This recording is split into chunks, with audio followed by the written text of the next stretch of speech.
الحمد لله رب العالمين والصلاة والسلام على سيد المرسلين وعلى آله وأصحابه أجمعين۔ بارگاہ رسالت میں درود و سلام کا ہدیہ پیش کریں۔ اللہم صلی علی سیدنا مولانا محمد معدن الجود والکرم وآلہ وبارک وسلم۔ صلاۃ و سلام علیک یا رسول اللہ صلی اللہ تعالی وسلم۔ حضرات، محرم شریف کا آج آخری جمعہ ہے اور آج ہم سیدنا امام حسین رضی اللہ تعالیٰ عنہ کے قاتلین کا انجام بیان کرتے ہیں۔ جتنے لوگ بھی حضرت امام حسین رضی اللہ تعالیٰ عنہ کے مقابلے میں آئے، قاتلین کے شریک ہوئے یا اس واقعے شہادت سے راضی اور خوش ہوئے، وہ سب آخرت کے عذاب کے علاوہ دنیا میں بھی اپنے برے اعمال کی سزا کو پہنچے۔ ان میں سے کوئی بھی ایسا نہ تھا جس نے دنیا ہی میں عذاب الہی نہ دیکھا اور سزا نہ پائی ہو۔ ان میں سے بعض تو بری طرح مارے گئے، بعض اندھے اور رخ سیاہ ہو گئے، چہرے ان کے بالکل کالے ہو گئے، بعض کو برس کی بیماری ہو گئی سفید داغ کی، اور بعض اس میں کوڑھی ہو گئے، اور بعض سخت عبرتناک بلاؤں اور بیماریوں میں مبتلا ہو کر ہلاک ہوئے۔ حضرت عامر بن سعد بجلی رضی اللہ تعالیٰ عنہ فرماتے ہیں،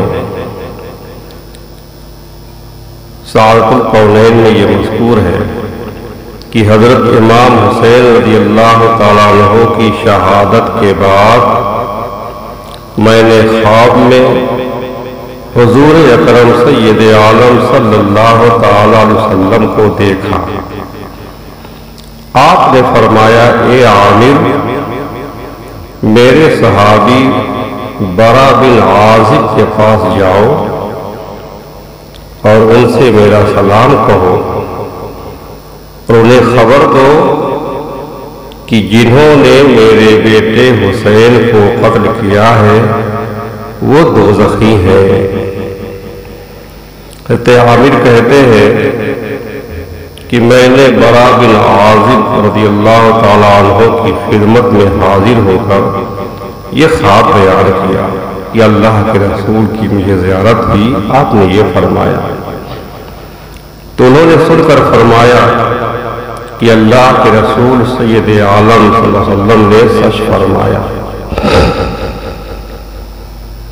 علامہ امام حافظ ابن حجر حضرت علی رضی اللہ تعالیٰ عنہ سے روایت فرماتے ہیں کہ حضور اقدس سید عالم صلی اللہ تعالی وسلم نے فرمایا، قاتل الحسین فی تابوت من نار علیہ نصف عذاب اہل دنیا، کہ حسین کا قاتل ایک آگ کے تابوت میں ہوگا، اس پر اہل دنیا کے نصف کا عذاب ہوگا۔ پوری دنیا والوں کو جتنا عذاب ہوگا اس کا آدھا عذاب صرف حسین کے قاتل کو ہوگا۔ حضرت عبداللہ بن عباس رضی اللہ تعالیٰ عنہ فرماتے ہیں کہ اللہ تعالیٰ نے حضرت سیدنا محمد صلی اللہ علیہ وسلم کی طرف وحی بھیجی کہ میں نے یحییٰ بن زکریا کے بدلے 70,000 افراد مارے۔ یحییٰ بن زکریا علیہ السلام کو بھی شہید کیا گیا تھا، وہ پیغمبر تھے، تو حضور فرماتے ہیں کہ اللہ نے یہ وحی بھیجی کہ میں نے یحییٰ علیہ السلام کے بدلے 70,000 افراد مارے، اور یہ حبیب آپ کے نواسے کے بدلے 70,000 اور 70,000 مارنے والا ہوں، اس کا دوگنا۔ یہ بات المستدرک میں ہے، تہذیب التہذیب میں ہے، البدایہ والنہایہ میں ہے، اور صواعق محررہ میں ہے۔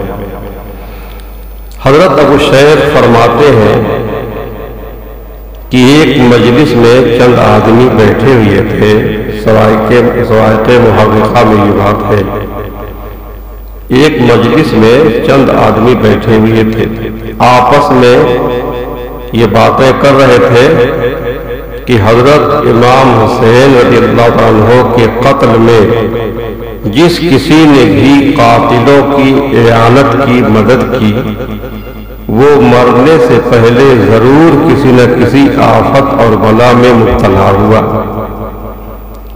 تو ایک بوڑھا بولا، وہ بھی اسی مجلس میں بیٹھا ہوا تھا، وہ بولا کہ میں نے بھی قاتلوں کی اعانت کی تھی، مجھے تو کچھ بھی نہیں ہوا۔ بس اتنا کہا اس نے، رات کا وقت تھا، چراغ جل رہا تھا، وہ چراغ کی بتی درست کرنے کے لیے اٹھا تو اس کو آگ لگ گئی۔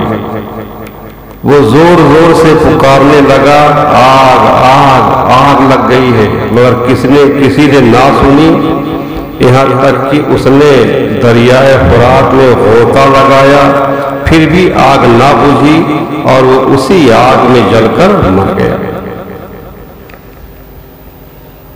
ابن جوزی نے امام واقدی سے روایت فرمائی ہے کہ ایک بوڑھا جو لشکر یزید میں تھا، مگر اس نے کسی کو قتل نہیں کیا تھا، صرف لشکر میں شامل تھا، وہ اندھا ہو گیا۔ اس سے اس کا سبب پوچھا گیا کہ تو اندھا کیسے ہو گیا؟ تو اس نے بتایا کہ میں نے خواب میں نبی کریم صلی اللہ علیہ وسلم کو دیکھا کہ آپ غضبناک حالت میں، انتہائی غصے میں آستین چڑھائے ہوئے ہیں، ہاتھ میں تلوار لیے ہوئے ہیں، کھڑے ہیں، اور آپ کے آگے چمڑے کا فرش بچھا ہوا ہے جس پر امام حسین کے 10 قاتل ذبح ہوئے پڑے تھے۔ پھر آپ نے مجھے لعنت و ملامت کی کہ تو بھی ان کے ساتھ تھا۔ پھر آپ نے حسین کے خون سے آلودہ ایک سلائی میری آنکھوں میں پھیر دی، اسی وقت سے میں اندھا ہو گیا۔ یزیدی لشکر کے ایک سپاہی نے حضرت امام حسین رضی اللہ عنہ کے سر انور کو اپنے گھوڑے کی گردن میں لٹکایا تھا۔ جب کوفہ سے دمشق جا رہا تھا یزید کے دربار میں سر کو لے کر کے، تو سفر لمبا تھا، تو سر انور کو اپنے گھوڑے کی گردن میں لٹکایا تھا۔ چند روز کے بعد لوگوں نے دیکھا کہ وہ سخت سیاہ رو ہو گیا ہے، اس کا چہرہ بالکل کالا بد شکل ہو گیا ہے۔ تو پوچھا کہ تو بہت خوبصورت تھا، تیرا رنگ بہت اچھا تھا، تجھے کیا ہوا؟ اس نے کہا کہ جس دن سے میں نے حضرت حسین رضی اللہ عنہ کے سر کو اپنے گھوڑے کی گردن سے باندھ کر لٹکایا، اس دن سے ہر روز رات کو 2 آدمی میرے پاس آتے ہیں اور میرے دونوں بازو پکڑ کر مجھے ایسی جگہ لے جاتے ہیں جہاں بہت سی آگ ہوتی ہے، اس آگ میں مجھے منہ کے بل ڈال کر پھر نکال لیتے ہیں، اس وجہ سے میرا منہ کالا ہو گیا ہے جیسا کہ تم دیکھ رہے ہو۔ راوی کہتے ہیں کہ وہ نہایت بری حالت میں مرا۔ اور علامہ امام ابن حجر حیثمی مکی نقل فرماتے ہیں کہ ایک بوڑھے شخص نے نبی کریم صلی اللہ علیہ وسلم کو خواب میں دیکھا کہ آپ کے آگے ایک تشت رکھا ہے، اس تشت میں خون تھا اور لوگ آپ کے سامنے پیش کیے جا رہے تھے، آپ ان کی آنکھوں میں اس خون سے لگا رہے تھے۔ یہ سب قاتلین حسین تھے یا ان کے ساتھ شریک تھے۔ یہاں تک کہ کہتا ہے کہ میں بھی پیش ہوا اور میں نے عرض کیا کہ یا رسول اللہ، میں مقابلے میں نہیں گیا تھا، میں لشکر میں شریک نہیں ہوا تھا۔ آپ نے فرمایا کہ تو اس کی خواہش تو رکھتا تھا کہ میں بھی جاؤں۔ پھر آپ نے انگلی سے میری طرف اشارہ کیا، بس میں اسی وقت سے اندھا ہو گیا۔ حضرت احمد ابو رجا اتاردی نے فرمایا کہ لوگوں، اہل بیت نبوت میں سے کسی کو برا نہ کہو، کیونکہ ہمارا ایک پڑوسی تھا جو بلحجیم میں سے تھا اور کوفہ سے آیا تھا۔ اس نے کہا کہ تم نے اس فاسق ابن فاسق کو نہیں دیکھا کہ اللہ نے اس کو قتل کر ڈالا؟ معاذ اللہ۔ یہاں اس نے کیا مراد دیا؟ فاسق ابن فاسق سے حسین بن علی، یعنی امام پاک کو بھی فاسق کہا اور ان کے والد گرامی حضرت علی کو بھی فاسق کہا۔ جیسے ہی اس نے یہ بات کہی، بس اسی وقت اللہ نے آسمان سے 2 تارے اس کی آنکھوں میں مارے تو اس کی بصارت جاتی رہی، وہ نابینا ہو گیا۔ علامہ البارزی حضرت منصور سے روایت فرماتے ہیں کہ انہوں نے شام میں ایک شخص کو دیکھا جس کا چہرہ خنزیر جیسا تھا۔ انہوں نے اس سے اس کا سبب پوچھا کہ تیرا چہرہ خنزیر جیسا کیوں ہے؟ تو اس نے کہا کہ وہ ہر روز حضرت علی پر 1000 مرتبہ اور جمعہ کے دن 4000 مرتبہ ان پر اور ان کی اولاد پر لعنت کیا کرتا تھا، معاذ اللہ۔ تو ایک رات اس نے خواب میں نبی کریم صلی اللہ علیہ وسلم کو دیکھا اور اس نے لمبا خواب بیان کیا۔ اس میں یہ بھی تھا کہ حضرت حسن رضی اللہ عنہ نے حضور کی بارگاہ میں اس کی یہ شکایت کی تو حضور صلی اللہ علیہ وسلم نے اس پر لعنت کی اور اس کے منہ پر تھوک دیا، اس کا منہ خنزیر جیسا ہو گیا۔ یہ غصے کا تھوک تھا اور لوگوں کے لیے ایک درس عبرت بن گیا۔ ہمارے حضور پیار و محبت سے اگر تھوکے، بیمار شفا پا جائے، کنواں کے پانی میٹھا ہو جائے، اور غصے میں تھوک دے تو آدمی کا منہ سور جیسا ہو جائے۔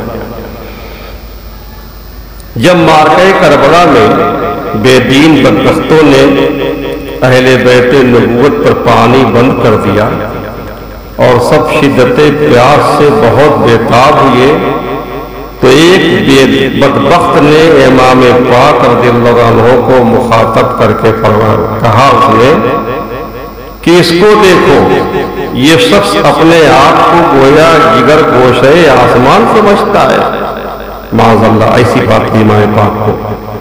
پھر کہا کہ یہ ایک قطرہ بھی آسمان کے پانی سے نہیں چکھے گا، یہاں تک کہ پیاسا ہی مرے گا۔ امام پاک نے یہ بات سنی، تکلیف ہوئی آپ کو۔ آپ نے اس کے متعلق یہ دعائے ہلاکت فرمائی کہ اللہ اس کو پیاسا ہی مارنا۔ اس کے بعد اس کی یہ حالت ہو گئی کہ بہت زیادہ پانی پینے کے باوجود بھی سیراب نہ ہوتا، اس کو استسقاء کی بیماری ہو گئی، یہاں تک کہ پیاس کی حالت ہی میں تڑپ تڑپ کر مر گیا۔ اور جس بدبخت نے معصوم علی اصغر جو 6 مہینے کے بیٹے شہزادے تھے، ان کے حلق میں تیر پیوست کیا تھا، جو امام پاک ان کو لے کر یزیدیوں کے پاس گئے تھے کہ اس بچے کو پانی دے دو، 6 مہینے کا بچہ ہے، اس نے تمہارا کیا بگاڑا ہے، اس کی کیا غلطی ہے؟ تو پانی کے بجائے ادھر سے تیر آیا تھا۔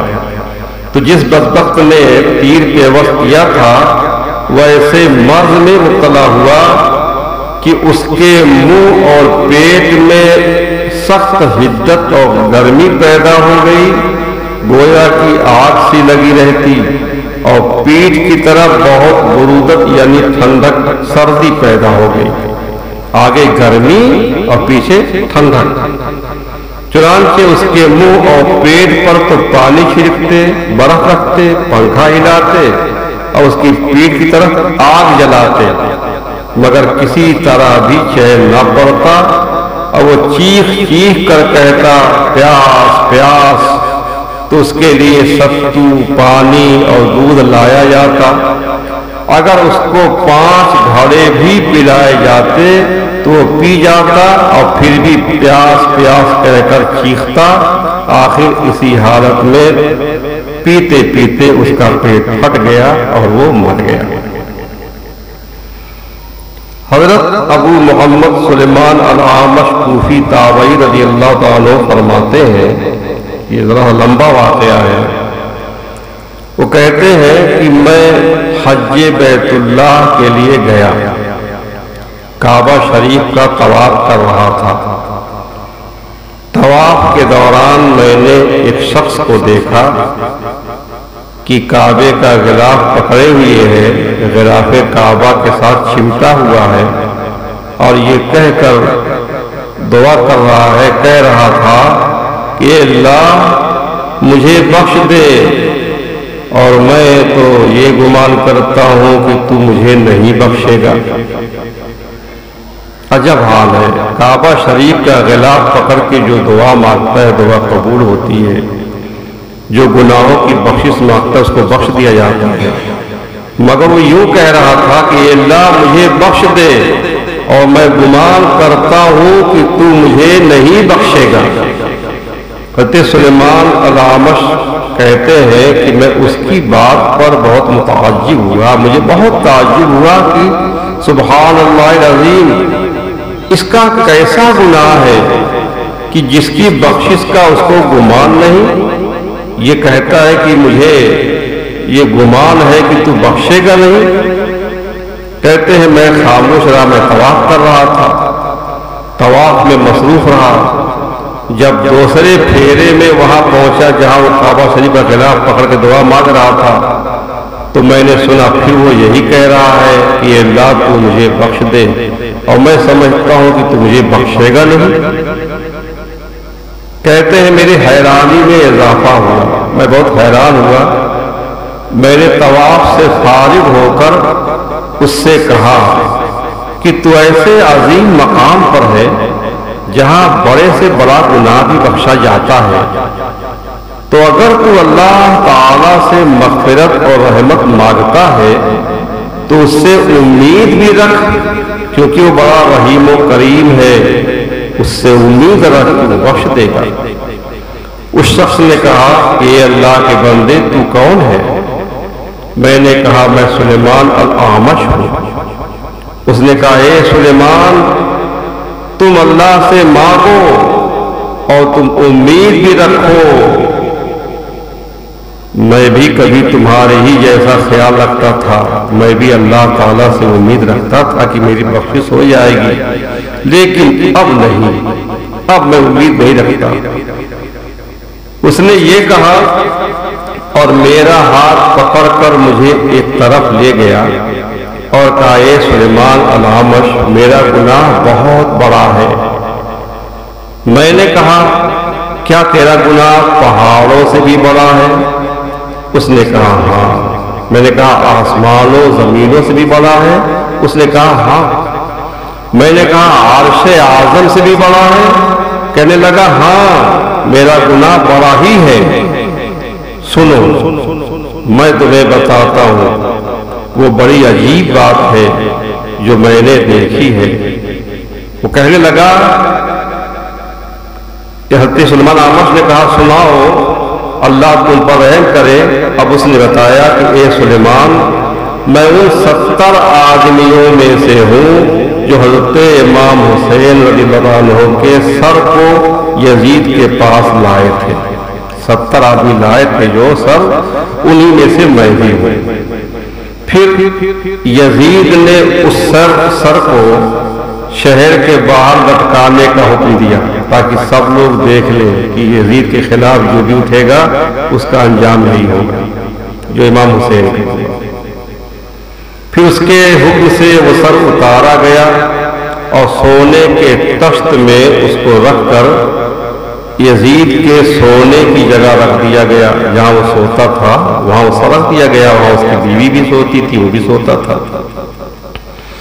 آدھی رات کے وقت یزید کی بیوی اٹھی تو اچانک اس نے دیکھا کہ ایک نورانی شعاع امام کے سر سے لے کر آسمان تک چمک رہی ہے۔ وہ یہ دیکھ کر سخت خوفزدہ ہوئی اور اس نے یزید کو جگایا اور کہا اٹھ کر دیکھو، میں ایک عجیب منظر دیکھ رہی ہوں۔ یزید نے بھی اس روشنی کو دیکھا کہ امام پاک کے سر مبارک سے لے کے آسمان تک نور ہی نور ہے۔ وہ دیکھ کر اس نے کہا کہ اپنی بیوی سے کہا کہ چپ رہو، میں بھی دیکھ رہا ہوں جو تم دیکھ رہی ہو۔ جب صبح ہوئی تو اس نے سر مبارک نکالنے کا حکم دیا، چنانچہ وہ سر نکالا گیا اور ہرے ریشم کے خیمے میں اس کو رکھا گیا اور اس کی نگرانی کے لیے وہی 70 آدمی مقرر ہوئے جو 70 آدمی سر لے کر کے آئے تھے۔ اس نے بتایا کہ میں بھی ان میں تھا۔ پھر ہمیں حکم ہوا کہ جاؤ کھانا کھاؤ، یہاں تک کہ سورج ڈوب گیا اور کافی رات گزر گئی تو ہم سو گئے۔ وہ کہتا ہے کہ اچانک میں جاگ پڑا اور دیکھا کہ آسمان پر ایک بادل، بڑا بادل چھایا ہوا ہے۔ یہ اٹھ گیا سو کر کے، جاگا تو کہا کہ آسمان پر ایک بڑا بادل چھایا ہوا ہے اور اس میں سے پہاڑ کی طرح گرج اور پروں کے ہلنے کی سی آواز آ رہی ہے۔ پھر وہ بادل قریب ہوتا گیا یہاں تک کہ زمین سے مل گیا اور اس میں سے ایک مرد ظاہر ہوا اور اس مرد پر جنت کے جوڑوں میں سے 2 جوڑے تھے اور اس کے ہاتھ میں ایک فرش تھا اور کرسیاں تھیں۔ اس نے وہ فرش بچھایا، بڑا خوبصورت حسین فرش تھا، وہ بچھایا اور اس فرش کے اوپر کرسیاں رکھ دی اور پکارنے لگا، اے ابو البشر، اے آدم صلی اللہ علیہ تشریف لائیے۔ معلوم ہوا کہ اس بادل کی سواری میں حضرت آدم علیہ السلام آئے تھے۔ بس ایک بڑے بزرگ نہایت حسین و جمیل تشریف لائے اور امام حسین کے سر مبارک کے پاس کھڑے ہو کر انہوں نے کہا، سلام ہو تجھ پر، یہ سب عربی میں ہے، سلام ہو تجھ پر اے اللہ کے ولی، سلام ہو تجھ پر اے بقیت الصالحین، زندہ رہے تم سعید ہو کر اور قتل ہوئے تم طرید یعنی خلق ہو کر، پیاسے رہے حتیٰ کہ اللہ تعالیٰ نے تمہیں ہم سے ملا دیا۔ اللہ تم پر رحم فرمائے اور تمہارے قاتل کے لیے بخشش نہیں۔ تمہارے قاتل کے لیے کل قیامت کے دن دوزخ کا بہت برا ٹھکانہ ہے۔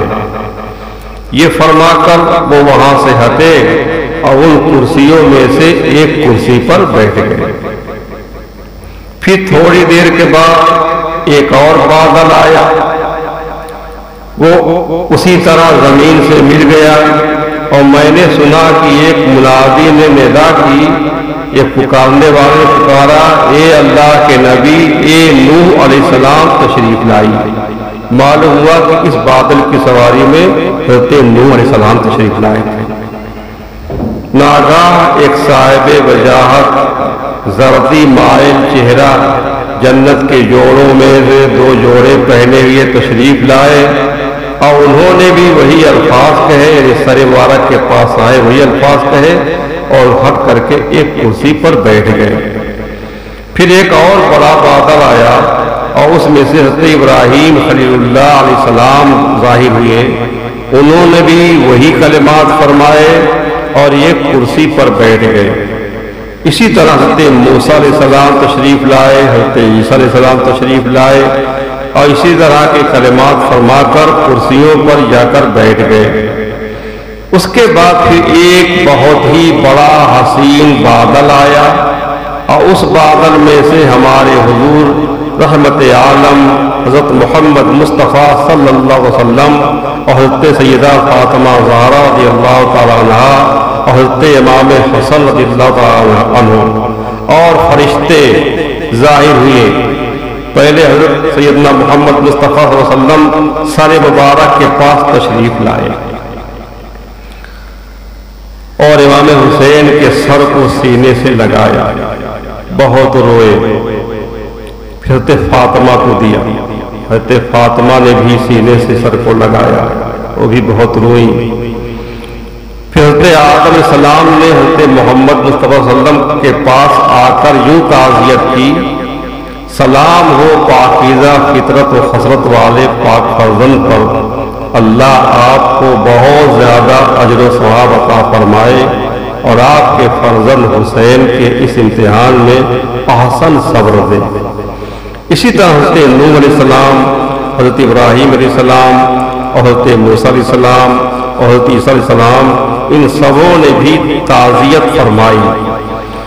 پھر حضور صلی اللہ علیہ وسلم نے ان انبیاء کرام سے فرمایا کہ آپ سب گواہ رہے، خود اللہ ہی کافی گواہ ہے میری امت کے ان لوگوں پر جنہوں نے میرے بعد میری اولاد کو اس طرح قتل کر کے مجھے یہ بدلہ دیا ہے۔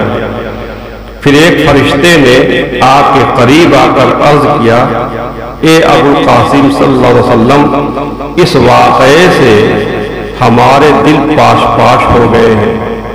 میں آسمان دنیا کا موکل ہوں، اللہ تعالیٰ نے مجھے آپ کی اطاعت کا حکم دیا ہے، اگر آپ مجھے حکم دیں تو میں ان تمام لوگوں پر آسمان ڈھا دوں اور ان سب کو تباہ و برباد کر دوں۔ پھر ایک اور فرشتہ آیا، اس نے عرض کی، اے ابو القاسم صلی اللہ علیہ وسلم، میں دریاؤں کا موکل ہوں، اللہ تعالیٰ نے مجھے آپ کی اطاعت کا حکم دیا ہے، اگر آپ فرمائیں تو میں ان پر طوفان برپا کر کے ان کو تباہ و برباد کر دوں۔ آپ نے فرمایا، اے فرشتوں، ایسا کرنے سے باز رہو۔ تو حضرت حسن جو امام حسین کے بڑے بھائی تھے وہ بھی تشریف لائے تھے۔ حضرت حسن نے کہا، نانا جان، یہ جو سوئے ہوئے ہیں یہی وہ لوگ ہیں جو میرے بھائی کے سر کو لائے ہیں اور یہی نگرانی پر مقرر ہیں۔ تو نبی کریم صلی اللہ علیہ وسلم نے فرمایا، اے میرے رب کے فرشتوں، ان سب کو قتل کر دو میرے بیٹے کے قتل کے بدلے میں۔ تو خدا کی قسم ابھی کچھ ہی دیر گزری تھی، وہ شخص کہتا ہے کہ ابھی کچھ ہی دیر گزری تھی کہ میں نے دیکھا کہ وہ سب میرے ساتھی قتل کر دیے گئے، 70 تھے، سب قتل کر دیے گئے۔ پھر ایک فرشتہ مجھے بھی قتل کرنے کو آیا تو میں نے پکارا، اے ابو القاسم صلی اللہ علیہ وسلم، مجھے بچا لیجئے اور مجھ پر رحم فرمائیے، اللہ آپ پر رحم فرمائے۔ تو آپ نے فرشتے سے فرمایا کہ اسے رہنے دو۔ پھر آپ نے میرے قریب آ کر فرمایا، تو ان 70 آدمیوں میں سے ہے جو میرے بیٹے حسین کا سر لائے تھے؟ میں نے کہا، جی ہاں۔ پس آپ نے اپنا ہاتھ میرے کندھے میں ڈال کر مجھے منہ کے بل گرا دیا اور فرمایا، خدا تجھ پر رحم نہ کرے اور نہ تجھے بخشے، خدا تجھ پر رحم نہ کرے اور نہ تجھے بخشے، اللہ تیری ہڈیوں کو دوزخ کی آگ میں جلائے۔ اس نے سب واقعات کعبہ کے پاس حضرت سلیمان آمش کو بتایا، کہا تو یہ وجہ ہے کہ میں اللہ کی رحمت سے نا امید ہوں، دعا کرتا ہوں کہ اللہ بخش دے، لیکن میں یہی کہتا ہوں کہ اللہ تو ایسا کرے گا نہیں، میرا گمان ہے کہ تو مجھے بخشے گا نہیں، کیونکہ تیرے حبیب نے کہہ دیا ہے کہ تو اس کو نہ بخشے، اس لیے میں اللہ کی رحمت سے نا امید ہوں۔ یہ سن کر حضرت سلیمان آمش نے فرمایا، او بدبخت، مجھ سے دور ہو جا، کہیں تیری وجہ سے مجھ پر بھی عذاب نہ نازل ہو جائے۔ علامہ امام حافظ بن حجر عسقلانی نے حضرت صالح شہاب سے روایت نقل فرمائی کہ وہ فرماتے ہیں کہ میں نے حلب میں خواب دیکھا کہ ایک کالا کتا کالا کتا مارے پیاس کے زبان نکالتا ہے۔ میں نے ارادہ کیا کہ اس کتے کو پانی پلا دوں، کتنے میں غیب سے آواز آئی، خبردار اس کتے کو پانی مت پلاؤ، یہ کوئی کتا نہیں ہے، یہ حضرت امام حسین کے قاتلوں میں سے قاتل ہے، اس کے لیے قیامت تک یہ سزا ہے، اسی طرح پیاسا ہی رہے۔ اس قاتل کو کتا بنا دیا گیا جو پیاس میں تڑپ تڑپ کے اس نے زندگی گزاری۔ علامہ امام جلال الدین سیوطی رحمۃ اللہ علیہ محاورات و محاورات کے نقل فرماتے ہیں کہ کوفہ میں ایک سال چیچک ہوئی، اس چیچک کی بیماری میں 1,500 اولاد ان لوگوں کی اندھی ہو گئی جو حضرت امام حسین کے قتل کے لیے گئے تھے، قتل میں شریک نہیں تھے، گئے تھے، ان کی اولاد جو ہے 1,500 اولاد اندھی ہو گئی۔ ابن وینا اپنی دادی سے روایت فرماتے ہیں کہ 2 آدمی قتل حسین میں شریک تھے، فرماتے ہیں کہ ان میں سے ایک کو تو سزا یہ ملی کہ اس کا آلہ تناسل اتنا لمبا ہو گیا جو اپنی کمر یا گردن پر رسی کی طرح لپیٹ لیتا، اور دوسرے کو اس قدر پیاس لگتی کہ پورا چھاگل پی جاتا پر اس کی پیاس نہ بجھتی، یہاں تک کہ دوسری لائی جاتی۔ سفیان فرماتے ہیں ان میں سے میں نے ایک کے بیٹے کو دیکھا کہ اس کا بیٹا بھی پاگل ہو گیا تھا۔ تو آپ نے اس سے پہلے سنا کہ کوفیوں نے حضرت امام حسین رضی اللہ عنہ کو خطوط لکھ کر بلایا تھا، خود سے تو گئے نہیں تھے، کوفیوں نے خط لکھ کر کے آپ کو بلایا تھا اور جانی اور مالی امداد کا یقین دلایا تھا، لیکن بعد میں وہ سب بے وفا ہو گئے اور ان کی بے وفائی ہی حضرت مسلم بن عقیل، حضرت امام حسین اور آپ کے اقربا اور آوان و انصار کی شہادت کا سبب بنی۔ اس بے وفائی پر اکثر کوفی بہت زیادہ نادم تھے، شرمندہ تھے اور چاہتے تھے کہ کسی طرح اس غلطی کی تلافی ہو جائے اور بدنامی کا داغ دھل جائے۔ انہیں توابین کہا جاتا ہے۔ انہوں نے کہ سلیمان بن سرد کے ہاتھ پر بیعت کی کہ امام حسین کے خون کا انتقام لیں گے، ہم بدلا لیں گے۔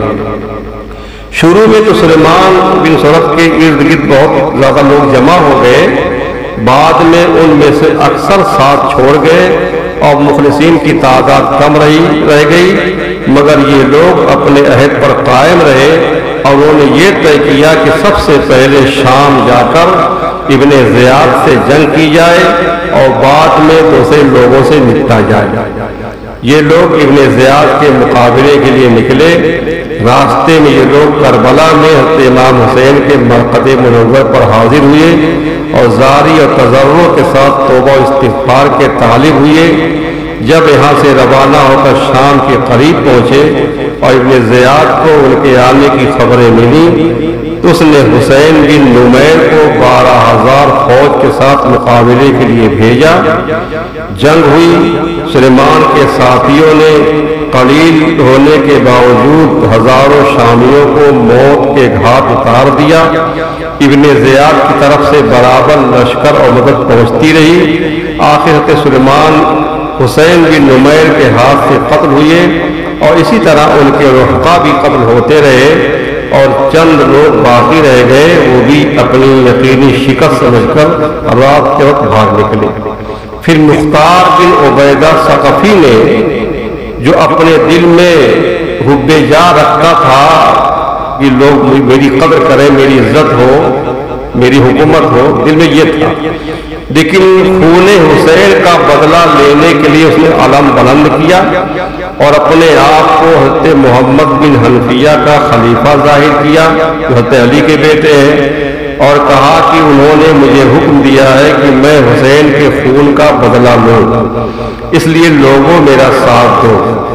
لوگوں نے اس پر بھروسہ نہ کیا، حضرت محمد بن حنفیہ سے اس کی تصدیق کی تو وہ اگرچہ مختار کو اچھا نہیں سمجھتے تھے مگر انہوں نے فرمایا کہ بلا شبہ ہم پر خون حسین کا بدلہ لینا واجب ہے۔ اس سے لوگوں کو تسلی ہو گئی اور مختار کے جھنڈے تلے جمع ہونے لگے اور یہ تحریک کافی زور پکڑ گئی، اس وقت عبداللہ بن زبیر کی طرف سے عبداللہ بن مطیع کوفہ کے حاکم تھے، انہوں نے اس تحریک کو روکنے کی کافی کوشش کی، یہاں تک کہ چند بار لڑائی بھی ہوئی، لیکن ہر بار حاکم کوفہ کی فوج کو شکست ہوئی۔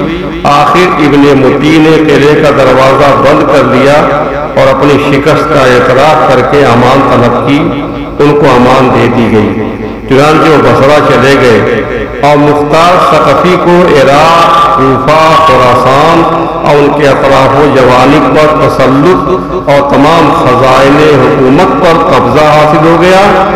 اس نے اپنی حکومت کا اعلان کر دیا اور لوگوں سے اچھی طرح پیش آنے لگا اور کہتا کہ میں خلیفہ المہدی ہوں۔ اس نے لوگوں سے کہا کہ مجھے ہر اس شخص کا پتہ بتاؤ جو ابن سعد کے لشکر میں تھا، جو امام حسین کے مقابل میں آیا تھا۔ لشکر میں جتنے شریک تھے سب کا پتہ بتاؤ، میں سب سے امام حسین کے خون کا بدلہ لوں گا۔